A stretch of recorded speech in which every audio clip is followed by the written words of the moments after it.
The French say that love begins with a coup de foudre or a thunderbolt.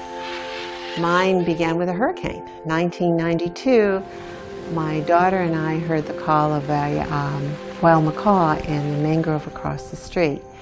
We tromped in and saved the bird, and that bird became the love of my life. I didn't know I was a parrot lover until Big Bird landed, so to speak, into my life. Right now, that's a little bit like admitting to, a stash of alcohol in the garage, because I have 6 large macaws. And what happened was every time there was a macaw needing a home, I said yes. In addition to the birds that I live with, I am so blessed to have these wild macaws come into my backyard every single day.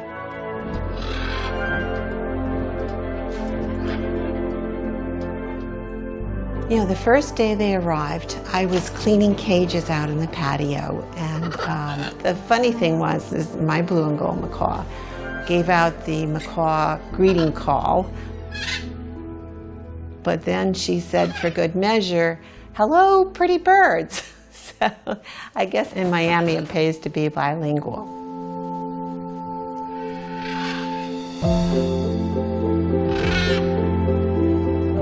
The first time I ever saw a blue and yellow macaw in Miami, as I was driving along, I saw this flash of electric blue above my car, and it blew my mind.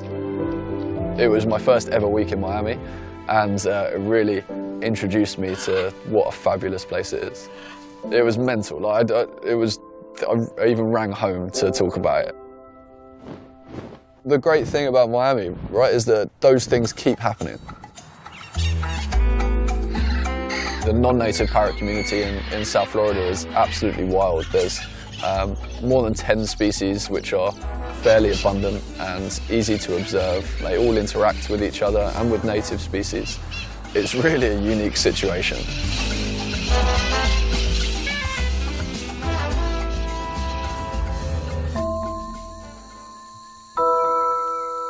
Blue and yellow macaws come from Central and South America. Most large parrots range quite widely across the natural forest ecosystems where they occur. They move between fruiting trees and take advantage of those trees where the fruit is particularly ripe to eat at that time.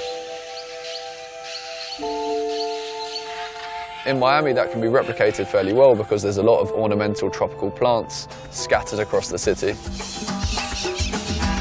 They know where the almond trees are, they know where the poinciana trees are, they know where the feeders are.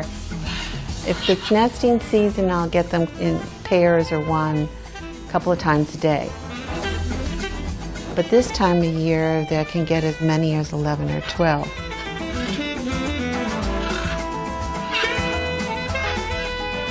It just makes my day to see them flying free.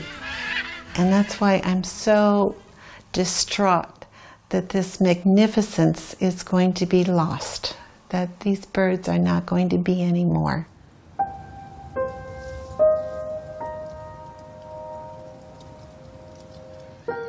If the birds do not come, I am petrified. I am so terrified that they're being poached because so many have disappeared.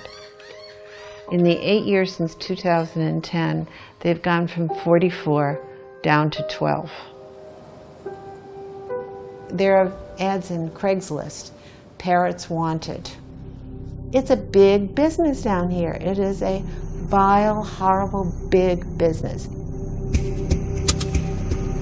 The major means they use to get these birds is that they climb the trees with either cleats or ladders, and they take the baby birds.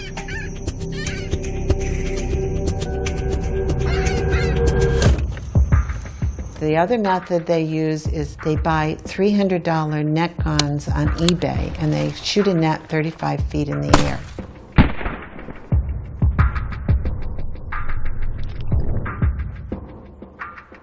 And they sell them broken feet and all. I can't even use the word poaching. Technically, it's not illegal to take parrots according to Florida Fish and Wildlife.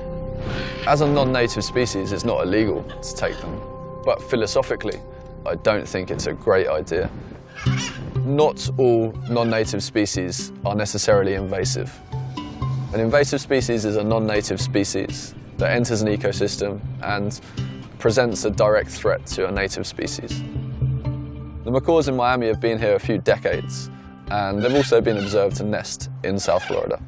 But they're so reliant on the urban ecosystem within Miami that I think it's unlikely that they're going to become invasive throughout South Florida.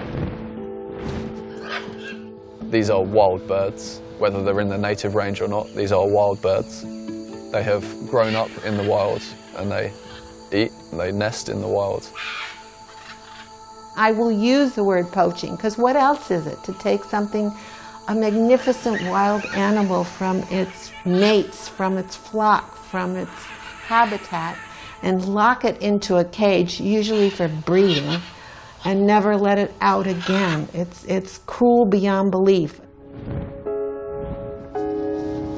The public is our eyes and ears.